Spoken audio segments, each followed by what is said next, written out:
जय हिंद साथियों, जीएस के इस ऑनलाइन प्लेटफॉर्म पर मैं प्रेमचंद मिश्रा आप सभी का स्वागत करता हूं। साथियों, आइए जीएस के इस कड़ी को आगे बढ़ाते हुए एक ऐसा टॉपिक जो इतिहास में अति महत्वपूर्ण टॉपिक है उस पर आज हम लोग बात करेंगे। साथियों, कहा जाए युद्ध, जो प्राचीन भारत से लेके जो आधुनिक भारत तक हुए हैं उसकी एक कड़ी हम लोग प्रारंभ करने चल रहे हैं। साथियों, तो स्टार्ट करेंगे हम लोग प्राचीन भारत से।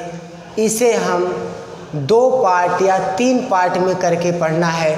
उसी का आज पहला पार्ट मैं आपके सामने लेके आया हूँ। साथियों, तो आइए स्टार्ट करते हैं। प्रमुख महत्वपूर्ण युद्ध जो भारतीय इतिहास में लड़े गए हैं, किस किस के बीच हुए हैं, कब हुए हैं, उसके परिणाम कौन कौन से हुए हैं, उसके बारे में हम लोग जानने की कोशिश करेंगे। साथियों, जैसा कि आपको पता है, अगर हम धार्मिक दृष्टि से कहेंगे तो जो राम रावण का युद्ध जाएगा वो भारत का सबसे प्राचीन जाएगा।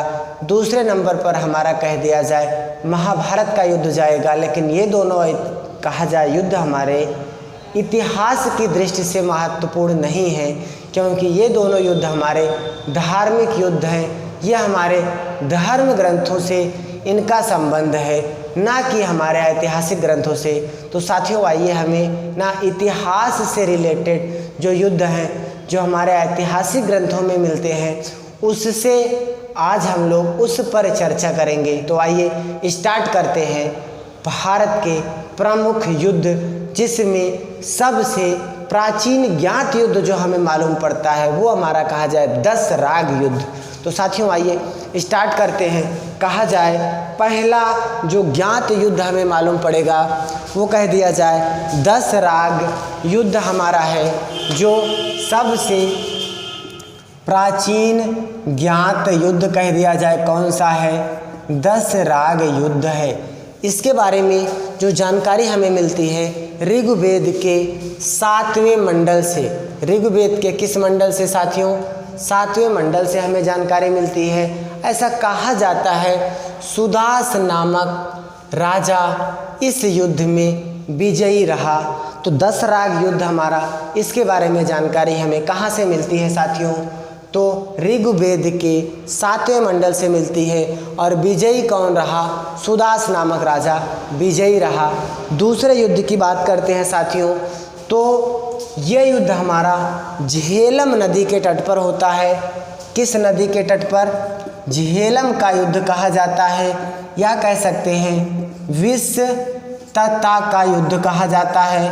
और ये युद्ध हमारा कब हुआ था? तो 326 BC में हुआ था।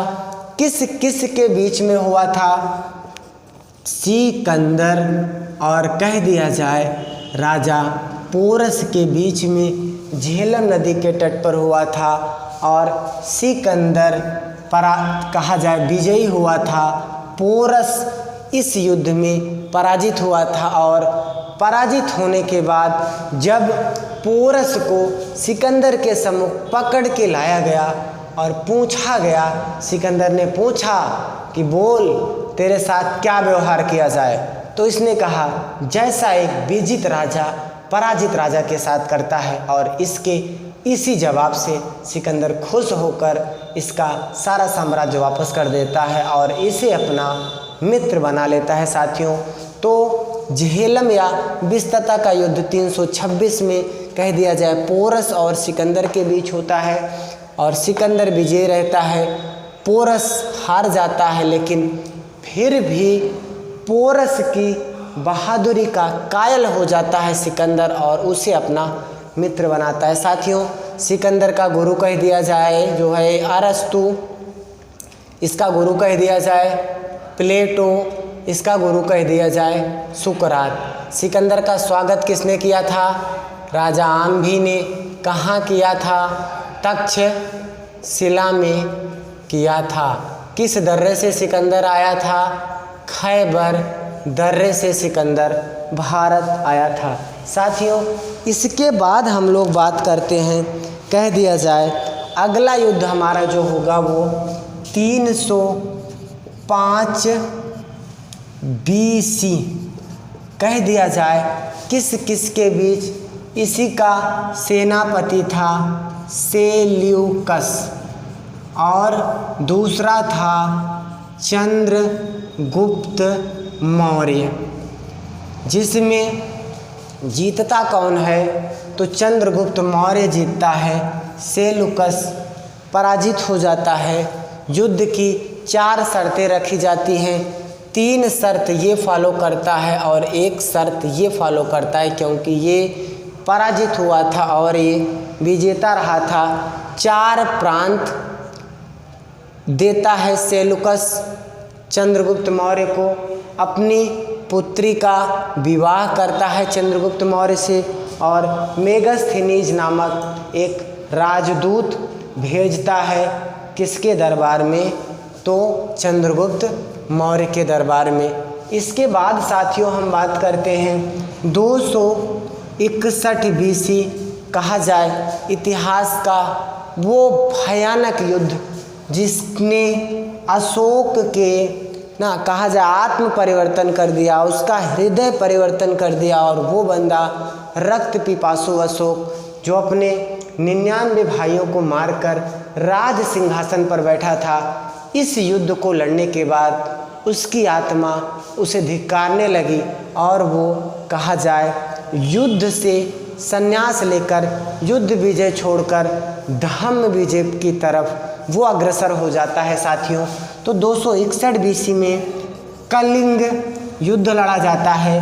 कलिंग कहा जाए अशोक ने लड़ा है और कलिंग स्थित कहाँ है? ये उड़ीसा में स्थित है। विजेता कौन होता है?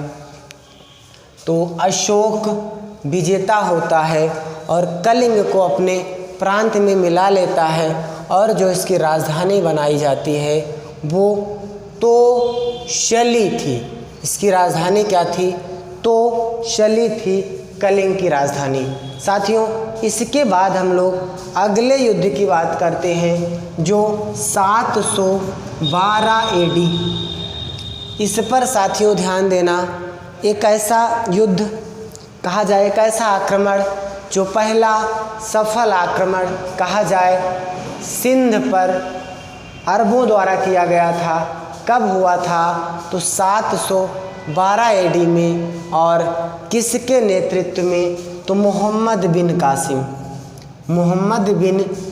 कासिम के नेतृत्व में सिंध पर पहला अरब आक्रमण होता है। और ध्यान देना इसकी जानकारी हमें चचनामा नामक पुस्तक से मिलती है। किससे? चचनामा नामक पुस्तक से मिलती है। और ऐसा कहा जाता है सिंध का राजा कौन था? दाहिर था। और इस बंदे ने कूटनीति का सहारा लिया, स्त्री का सहारा लिया। इसकी पत्नी, दाहिर की पत्नी कहा जाए बहुत सुंदर थी। ये दाहिर की पत्नी से मिलके षड्यंत्र करता है कि आ जाओ मेरे साथ, हम दोनों मिलकर इस बुढ़े को मारते हैं और बाद में दोनों मिल के राज करेंगे। और इस तरह से दाहिर की पत्नी बहकावे में आती है किसके? मोहम्मद बिन कासिम के, और अपने पति का साथ नहीं देती है, अपने पति से बगावत करती है और दाहिर मारा जाता है। कह दिया जाए मोहम्मद बिन कासिम विजयी होता है, आक्रमण सफल होता है। और बाद में जब उसकी पत्नी, दाहिर की पत्नी बिन कासिम के पास जाती है तो बिन कासिम एक सॉलिड जवाब देता है कि जो अपने पति का ना हुई वो मेरा क्या होगी। और इस तरह से उसकी पत्नी को भी मार दिया जाता है। तो 712 में मोहम्मद बिन कासिम का सफल आक्रमण सिंध पर होता है। जानकारी हमें चचनामा से मिलती है साथियों। इसके बाद हम लोग बात करते हैं 1025। अगला जो आक्रमण, जो युद्ध हमें पढ़ना है 1025 साथियों। और ये 1025 के बाद बारे में कहा जाए 1025 साथियों सोमनाथ पर आक्रमण। कहाँ पर? सोमनाथ पर आक्रमण। और कर्ता कौन है? गजनबी, महमूद गजनबी करता है। साथियों सोमनाथ मंदिर कहाँ स्थित है? गुजरात में स्थित है। और कह दिया जाए भोलेनाथ का, शिव का सबसे प्राचीन ज्योतिर्लिंग कौन सा है? सोमनाथ है। वर्तमान समय में इस सोमनाथ मंदिर ट्रस्ट के अध्यक्ष कौन हैं? तो हमारे नरेंद्र मोदी जी इस मंदिर ट्रस्ट के अध्यक्ष हैं। गुजरात की राजधानी कह दिया जाए साथियों गांधीनगर है। कह दिया जाए राज्यपाल कौन है यहाँ पे? तो आचार्य देवव्रत हैं। कहा जाए सीएम यहाँ पे कौन है? तो भूपेंद्र पटेल करके गुजरात में सीएम है। इसमें 1025 पर सोमनाथ के मंदिर पर कौन आक्रमण करता है? गजनबी आक्रमण करता है और कहा जाता है मंदिर को पूरी तरह से लूट कर सारा खजाना अपने साथ ले जाता है साथियों। और गजनबी के बारे में कुछ चीज़ें हमें ध्यान रखनी है। इसके सिक्कों पर संस्कृत के लेख मिले हैं। किसके सिक्कों पर? गजनबी के सिक्कों पर संस्कृत के लेख मिले हैं। और गजनबी का भारत पर आक्रमण करने का एक ही उद्देश्य था, विशाल धन संपदा को लूटना साथियों। इसके बाद हम बात करेंगे 1191 ईस्वी साथियों। 1191 ईस्वी में कौन सा युद्ध होता है? तराइन का प्रथम युद्ध होता है। इसमें अगर हम बात कर लें साथियों कौन कौन दो पक्ष था? तो एक पक्ष कहा जाए पृथ्वीराज तृतीय, दूसरा पक्ष कहा जाए मुहम्मद गौरी। एक पक्ष साथियों पृथ्वीराज तृतीय, चाहे पृथ्वीराज चौहान कह लिया जाए, चाहे पृथ्वीराज राय पिथौरा कह लिया जाए, चाहे संयोगिता का प्रेमी कह लिया जाए, और चाहे पृथ्वीराज तृतीय कहा जाए। और दूसरा पक्ष हमारा कौन था? मुहम्मद गौरी था। इन दोनों के बीच कह दिया जाए तराइन का प्रथम युद्ध होता है और पृथ्वीराज चौहान जीत जाता है, गौरी पराजित होता है और अपनी जान बचाकर भाग जाता है। कहाँ से? युद्ध भूमि से। कहा जाए ये हारेगा और ये जीतेगा साथियों। ये पृथ्वीराज चौहान वही है जिसके दरबार में कह दिया जाए चंदर वरदाई नामक कवि रहता था, जिसकी एक रचना है पृथ्वीराज रासो, जिसकी रचना का नाम क्या है? पृथ्वीराज रासो। दूसरा कहा जाए साथियों 1192 भाई तराइन का द्वितीय युद्ध होता है और ये द्वितीय युद्ध भी पृथ्वीराज तृतीय और गौरी के बीच होता है। भाई गौरी बाउंस बैक करता है और इस युद्ध में पृथ्वीराज को पराजित कर देता है और गौरी जीत जाता है। अर्थात तराइन के द्वितीय युद्ध में पृथ्वीराज तृतीय पराजित होता है और इसका विजेता गौरी हो जाता है। इस तरह से भारतीय इतिहास में एक कहा जाए बहुत बड़ा परिवर्तन यहीं से दृष्टिगोचर होता है। और आगे आने वाले समय में 1206 ईस्वी में दिल्ली सल्तनत की स्थापना होगी साथियों। इसके बाद कह दिया जाए 1194 साथियों चंदावर का युद्ध, चंदावर का युद्ध। और इसमें कहा जाए एक पक्ष हमारा गौरी होता है और एक पक्ष हमारा जयचंद साथियों। ये जयचंद कहा जाए इस बंदे का ससुर था, अर्थात पृथ्वीराज चौहान का ससुर कौन था? जयचंद, क्योंकि संयोगिता इसी जयचंद की पुत्री थी।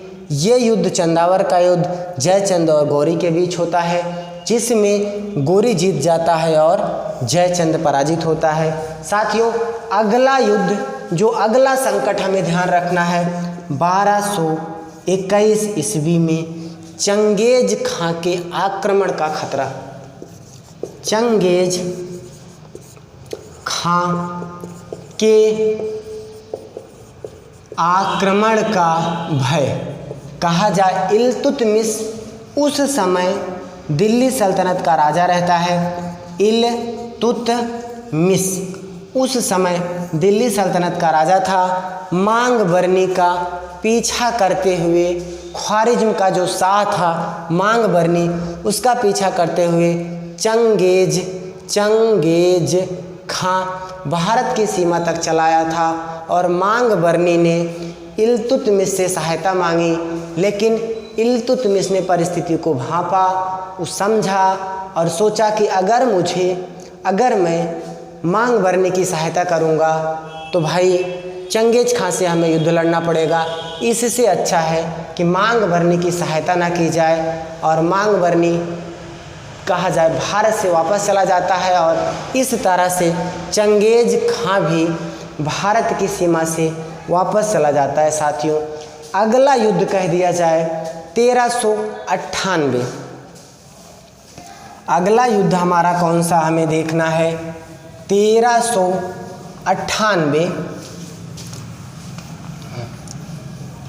1398 में साथियों कह दिया जाए 1398 यहाँ पर तैमूर का आक्रमण होता है। किसका आक्रमण? तैमूर का आक्रमण होता है, जो एक आक्रांता है। नसीरुद्दीन महमूद उस समय तुगलक वंश का शासन दिल्ली में था, आक्रमण करता है, कत्लेआम कराया जाता है दिल्ली में और कहा जाता है कि भीषण रक्तपात किया था तैमूर ने। साथियों, तो तैमूर का आक्रमण हमारा कब होता है? 1398 ईस्वी में होता है। इसके बाद कह दिया जाए एक तिथि साथियों यहीं हमें और ध्यान रखनी है, 1303 अलाउद्दीन खिलजी की चित्तौड़ विजय। अलाउद्दीन खिलजी की चित्तौड़ विजय कह दिया जाए किसने किया था? अलाउद्दीन खिलजी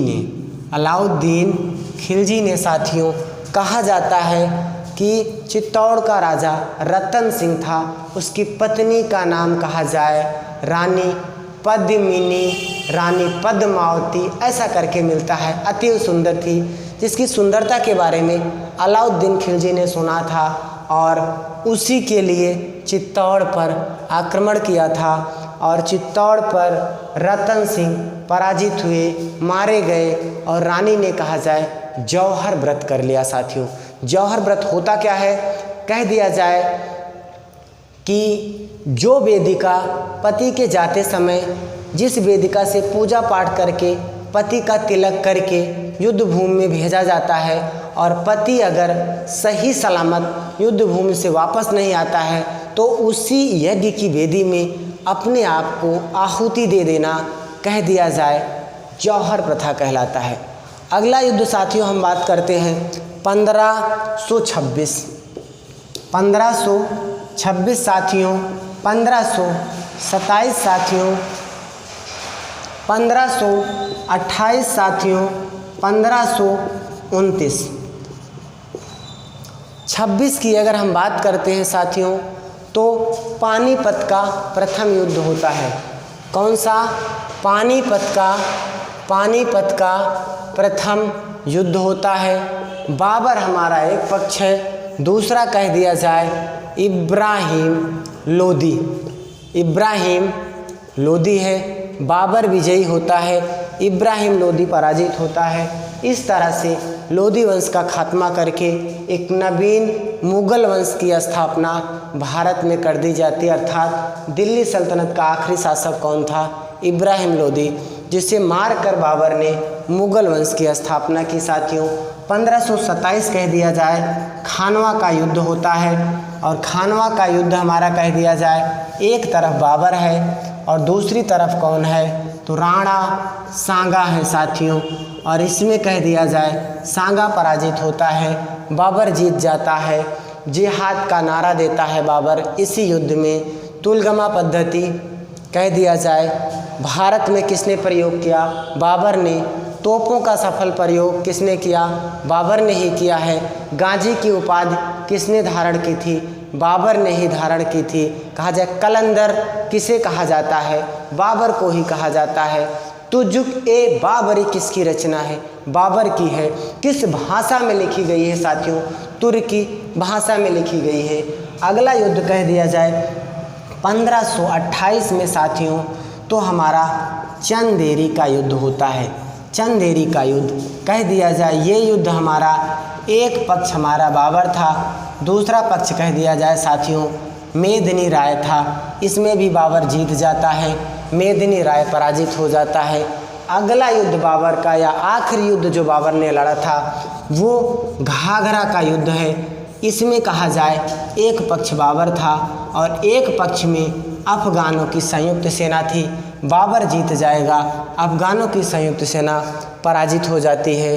तो साथियों इस तरह से मैंने कुछ युद्ध आज पहले पार्ट में रखने की कोशिश की है साथियों।